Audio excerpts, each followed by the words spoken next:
biglang nagpakita. Alam naman pala daw ni VP Inday Sara Duterte, mga kababayan, kung paano pumunta dyan sa sa Kongreso. Tapos, hindi na nagpapakita sa hearing ng Committee on Good Governance kung saan iniimbestigahan ang kurakutan niya. Tapos ngayon, biglang nagpapakita sa hearing ng kanyang amang si Digong na hindi naman siya kasali. Yan po talaga ang sinabi ni Kabayong Noli, mga kababayan. Kabayang Noli de Castro na naging Vice President din. Dati. Naging Vice President ba ito? Hindi natin ramdam. Hoy, Kabayo!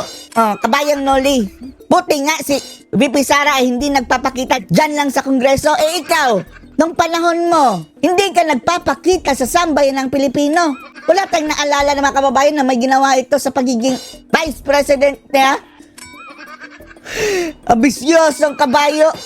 Panoorin niyo po. Pero bago po yan, gusto po lang natin pasalamatan, mga kababayan. Ito, napakabait natin mga viewers. Katulad na lamang nitong si Madam Eva Antigua from Hong Kong. Maraming salamat po, Madam Eva. Napaka-generous niyo po. Ang ating kababayan si Lucena Montenegro. Thank you so much. At lastly, ang kababayan nating si Lorna Ferguson from Australia. Maraming salamat po, Madam Lorna. Napaka-generous po ng ating mga viewers, mga kababayan. Narito po ang video. Biglang nagpakita. Biglang nagpakita. Sana yun? Ayan. Marunong ka palang pumunta dyan. Sabi ni Kabayo, mga kababayan, Kabayong Noli. Totoo yun. Ha? Para manood lang Para manood lang. ng hearing ni VP Sara sa halip na umattend sa Good Government and Public Accountability. Na kung saan, mga kababayan, inaakusahan siya ng mga pagnanakaw o kurakutan, pagkamal daw ng pera. Mia, hindi daw hinaharap, sabi ni Kabayong Noli. Samantalang sa hearing ni Duterte, yung ama, andun, parang nanonood ng sine. Kulang na lang popcorn. Yung hearing para naman doon sa Sabi ng pinakawalang silbing naging Vice Presidente ng Pilipinas, sabi ng mga netizens, mga kababayan. katanungan Noli de Castro, na Kabayong hindi pa rin Noli. malinaw ang sagot tungkol sa confidential funds ng OBP at DepEd. Pati si Kabayo, mga kababayan, hindi natunawan sa confidential fund. Ay sabi ng mga congressman, pwede pala naman Sabi mo rin. Ba't hindi umaattend? Ayun, naka-attend siya doon. With O ba't expression hindi talaga. umaattend sa imbitasyon ng Quad Committee tungkol sa kanyang confidential funds? Huwag kang mag-alala, a-attend si Sara. November 20, mga kababayan. Pinatapos lang nila Para hindi pa ulit-ulit, mga kababayan. Kagaya nito sina dating Pangulong Duterte, hinayaan lang niya, mga kababayan, tapos i-accumulate nyo lahat-lahat na. Nang sa gayon, isahan ko na lang pupunta dyan. Kaya kapag a-attend siya ng maaga, mga kababayan, tapos mayroon pa sila idadagdag na mga kwentong kotsero dyan, hindi na masasagot. Ay, nako. Ay, nako, Sara, parang, ako ang upper class mo, ha? Nauna akong naging vice presidente. Kahit pa hindi ramdam ng mga tao dahil habang si Sara, mga kababayan, hindi nagpapakita sa Kongreso. Eto naman ay hindi nagpapakita sa taong bayan. Kaya hindi natin naalala, mga kababayan, na naging busy pala itong ungas na to. Si Michael Yang ay talaga, sabi ng isang kabiber natin, Oo. Pati iyan, mga kababayan, naniniwala kahit sa inong nagte-text dyan sa Viber, sa comment, binabasa, yan ang kanilang estilo, mga kababayan, para hugas kamay ba. Kunwari, hindi daw sila ang nagsabi, pero yun, talagang binasa nila, mga kababayan, ang gusto nila sabihin, pinadaan nila sa comment. ba yung Michael Yang na yan, na laging pag may anomalya sa gobyerno at may tanong sa gobyerno, Kabayong Noli. lagi sumusulpot ang kanyang pangalan. Nasa na si Michael Yang? Yan ang tanong. Lagi nilang sinasabi, mga kababayan, Michael Yang, kasuhan nyo na. Anong akusa niya, mga kababayan, Sina Trillanes. Kasuhan nyo na. Sabi ni dating Pangulong Duterte, naging presidente ako, alam ko ang kalakaran dyan. Alam ko kung sino-sino mga kriminal.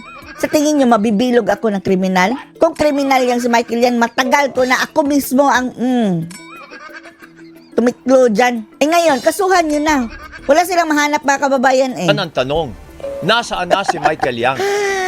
Ang sabi mga kababayan ang sabi, marami kasing naaapak na negosyante ito si Michael Yang. Nakakampi naman ng kabilang parlor mga kababayan. Oh, kaya gusto nila i-eliminate. Negosyante yan si Michael Yang, daming negosyo. Naaapakan ang mga oligarko dito sa ating bansa dahil direkta ng transaksyon sa kanya ng negosyo, legit na negosyo mga kababayan. Wala. Nasa abroad. Oo. Pinagtanggol din po ng dating Pangulo si Michael Yang dahil siya daw ay negosyante. Di ba siya ay economic advisor ng dating Pangulo? So ay ngayon na iniugnay na naman siya sa kalakalan ng illegal na droga. Kasuhan nyo na. Ha? Speaking of ganyang illegal na pulbo mga kababayan, narinig nyo yung balita? Sa social media lang lumabas mga kababayan, wala sa mainstream media.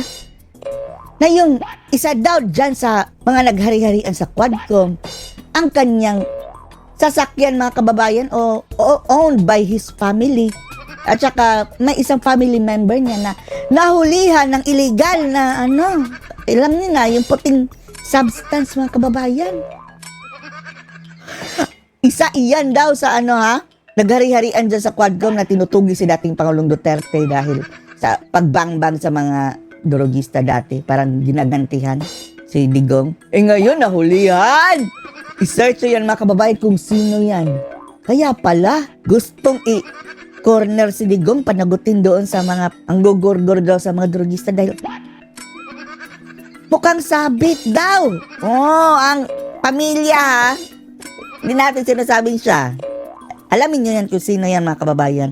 Dahil hindi po yan binalita sa mainstream media Kinukubli! Sana nakatawa. nakausap pa na, tinuloy natin yung pala yung tanong kay Congresswoman Castro. Ayan na naman. Ang apelido ni Noli de Castro. Sana daw tinuloy ang tanong ni Congressman Castro, ang convicted criminal mga kababayan, Francine Castro na, magkamag-anak ba sila? Noli de Castro at si Franz Castro. Kamag-anak ang utak, magkapatid, magkakambal siguro. May tinanong si Congresswoman Castro tungkol dyan kay Michael Yang. See? Kung mapatunayan daw. Kung gusto niyo kumuha ng ebidensya, huwag niyo kunin sa bungangan ni PRRD. Manap kayo dun, on the ground. Kung mapatunayan na si Michael Yang, ang kanyang dating economic advisor, sabi ni Congressman Castro, kapag napatunayan Noli de Castro, na Franz may Castro, kaugnayan siya sa droga dito sa Pilipinas, bakit hindi pa nahuli? Bakit dapat kulong na yan, di ba? Kung gusto talaga ng mga ungas at mga kababayan na tugisin itong mga sangkot sa droga, sige, tugisin nila si Michael Yang. Pero isipin nyo din may mas malaking isda dyan mga kababayan na sabit sa droga. Si Michael Yang, may kinokontrol ba yung posisyon dito sa ating gobyerno, pamamalakan sa ating bansa? Mayroong iba mga kababayan na hawak ang buong Pilipinas na di umano, sabit sa droga. Tapos ngayon, pa-happy-happy lang mga kababayan. Nililihis ang issue. Sabihin mo yan kay Castro, Noli de Castro. ang tanong ni Congresswoman Castro, papatayin din ba ninyo si Michael Yang? Sabi ni Digong, naging presidente ako. Lahat ng intelligence nasa akin. Kung sabit yung sa droga, ako pa mismo ang gumanyan yan. So tingin nyo, ganyan ako kaubob? Diba? Ayan ako. Anong masasabi nyo dito mga kababayan sa walang habas na naman na papitik-pitik ni Noli de Castro? Lalong-lalo na kay BP Sara na katulad niya, naging vice presidente, ang sabi niya, marunong ka naman palang pumunta dyan sa Kongreso. Bakit hindi ka nagpapakita kung saan iniimbestigahan ka sa kurakutan? Ano masasabi nyo dito? Post your comments below.